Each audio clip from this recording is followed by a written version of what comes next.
Hi everybody, and welcome back to Lost Genre Reddit Stories.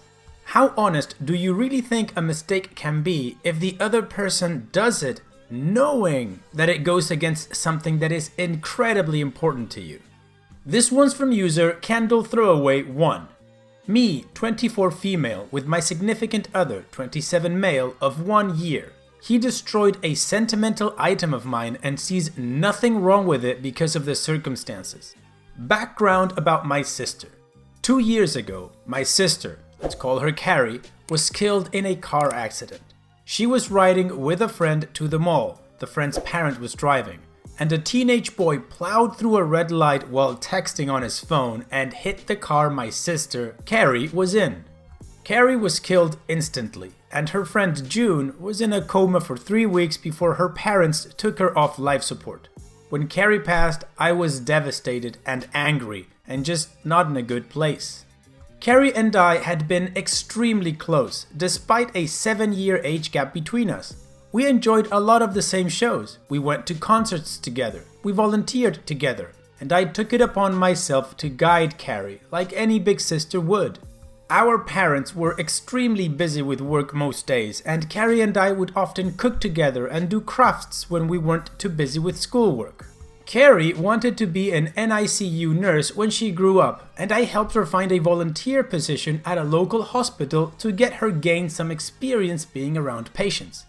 In short, Carrie was my sister and best friend, and when she passed, I was a mess. The last craft Carrie and I made together was a set of candles. We bought the wax at a local craft store and we both made each other a candle and decorated the jar it was in. That was the day before she was killed. At her funeral, Carrie was buried with the candle I made her. The candle Carrie made me sits on my desk next to my favorite picture of her and I together at the beach. Or it did, until last week. Background about my boyfriend. I met my boyfriend, let's call him Eugene, about 1.5 years ago, about 6 months after Carrie passed. I wasn't looking for a relationship, I was still grieving my sister's death. But Eugene came along and it was love at first sight. He was extremely supportive, let me cry on him when I needed to, didn't push me into getting over grieving or anything. He was extremely gentleman about everything and very, very patient. After 6 months of seeing each other pretty regularly, we made it official. Eugene came into my life at a very low point, and he has always been very respectful of sentiments I keep from my sister, never asking me to take them down, always giving me space when I needed to cry. Eugene, along with most, if not all, of my friends and family, know about Carrie's candle. There was a point after she died where I would take the candle with me everywhere out of fear that someone might light it, or steal it, or who knows what. The point is, that candle was, and still is, a very important part of my life, and something that my sister made for me and me alone.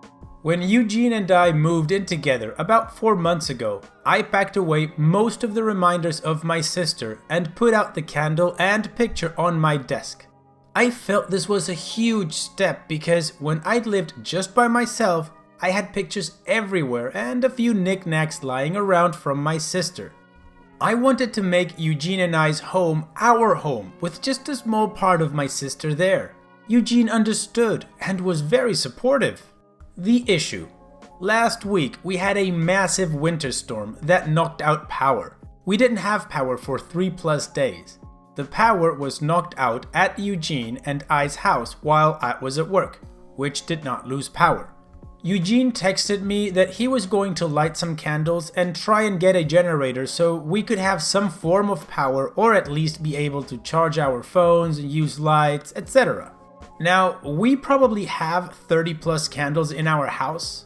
I am a huge fan of sales, and when Bath and Body Works has a candle sale, I like to stock up and get a range of scents. We have candles scattered all over our house. In the room where my desk is, there are no candles aside from the one Carrie made me. None at all, and there has never been. This room is also downstairs, where Eugene doesn't spend a lot of time. His desk is upstairs. When I arrived home from work last week, I noticed a bunch of candles burning in our living room.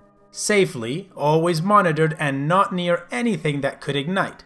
One of these candles was the candle that Carrie had made me. I burst into tears, and when Eugene heard me crying, he came out from the bedroom, where he was lighting more candles, and asked what was wrong. I was a wreck and couldn't get any words out. When he tried to calm me down, I shoved past him and locked myself in the room where my desk was and just cried. I didn't know how he could be so stupid. He knew, and I thought he understood, how sentimental the candle was and how much I cherished having a candle that my now deceased sister had spent time making with me just a day before she was killed. I haven't been able to speak to Eugene since it happened. He has tried to explain why he did it, because he needed candles to be able to see, but I just can't wrap my head around it. He hadn't gotten into the large candle stash I have upstairs, right by the living room where Carrie's candle was, but went downstairs, out of the way, to grab the most sentimental, cherished item I have. The candle was burning most of the day while I was at work and is now melted and pretty much gone. I do still have the jar it was in, but I can't look at it without bursting into tears. Reddit, what do I do? Eugene says it was an accident, but I just don't believe that. He said he was getting around to lighting the candle surplus we have upstairs, but just hadn't gotten there yet. After being home for around 6 hours alone with no power, I am heartbroken and feel like this is a major slap in the face. I feel disrespected. I feel like he disrespected my sister. I just don't know what to do. I don't feel like I can forgive him for this. Can or should I try to work past this? And this is what I meant with the question that I posed starting this video. How much of an honest mistake do you think this can be? The way I see it, I'm not sure this was a mistake, because if something is important to the person that you love the most, which should be your partner, then that is important to you. Now, this guy knew how important the candle was for OP, and like OP said, he went out of his way to go get it, take it upstairs, and light it. That right there says a lot to me. Now also, he knows his partner, right? He's living with her, he loves her, he knows about her. He knows she loves candles and that she has a ton of candles somewhere else in the house. So he could have gone and gotten those. And in the edge case that he truly didn't know that there were more candles in the house, he could have called his girlfriend and asked to avoid burning the one candle that OP loved. And in the most extreme situation, that there are no candles and no way of power or light, he can go out to the store and get some and avoid at all costs lighting that candle. So now you either think this guy is the biggest idiot in the world or he's evil. One of the two. Anyways, let's move on to the top community comments and see what they think about the situation and what responses they got from OP. 70MS says, "This may be the wrong idea and it may not help, but as a sentimental crafter, I have a thought. First, I am so sorry about the candle. From what you've said about your boyfriend, I think he just wasn't thinking. It might not even have occurred to him to remember that candles are consumable and the wax would melt completely away. Okay, on to the next step. Maybe a stupid idea. It's so clear that you're still grieving over the loss of your sister. You still have the jar. On her birthday or the anniversary of her death, if that feels right, make a new candle in the jar. Pick her favorite color or something. When you make the candle, pour in all of your love for her along with the wax. Focus on that love when you're pouring. Think of the new candle as containing all of that love. Think of it now as something you made together. She made the vessel, you made the love. Just a thought. Maybe cheesy and stupid, but maybe not?" OP responds, "I actually teared up at work reading this. I never thought to make a new candle. I really appreciate the idea and will definitely think about it. She made the vessel, you made the love. That really got to me. I am not over losing her because she was the one constant happy in my life and it's been hard. I will definitely consider a new candle to show my love for her." Blade Spark said, quote, Eugene says it was an accident, but I just don't believe that. He said he was getting around to lighting the candle surplus we have upstairs, but just hadn't gotten there yet. End quote. Look, if this guy actually gave a damn about you and your feelings, he would be in tears himself over how badly he hurt you. He would be, "Oh my god, I am so sorry, that was the stupidest thing I've ever done. I can never make it up to you, I am sorry." Not, "What? It was an accident, no biggie." If he did it on purpose, he is a manipulative psycho. If he did it on accident, he is being an insensitive jerk. And either way, I would not let him off the hook for this at all. Keston Steele says, has he apologized sincerely or just blown it off? The magnitude of his remorse should be your guide in how to take this. If he was just an absent-minded dolt, yeah, a mistake. But a more deliberate action would have him showing little to no remorse. OP responds, he actually has not apologized, but instead tried to defend his actions by saying he needed the candle for light and then moved on to saying it was an accident. But thinking back, I don't think he has apologized for it at all. Population Tire says, I would absolutely end a relationship with someone over this. He must be a complete emotional idiot to think that this candle should be treated like any other. Also, I like how he tried to walk it back from, I needed candles and there was one, to, it was an accident. How effing stupid he must be to think that this would be acceptable. Seriously, end it and don't look back. OP responds, thank you for your response. I really don't believe it was an accident. From the living room to my desk, there are probably 7 to 9 candles out, in plain view, that he would have had to pass, 3 of which were lit when I walked in. I honestly believe he did it on purpose. Thank you again for your response. So, how are you guys feeling about Eugene so far? Well, of course, we have an update to see what happened, so let's continue with that. A few people have PM'd me in recent days asking for an update, so here goes. My original post was the day before Thanksgiving. Eugene and I had planned to spend Thanksgiving with my parents, but that did not end up happening. On my way home from work, I stopped at a local crafts store to pick up supplies to make a new memorial candle for Carrie. Thank you, user70ms, for the amazing heartfelt suggestion.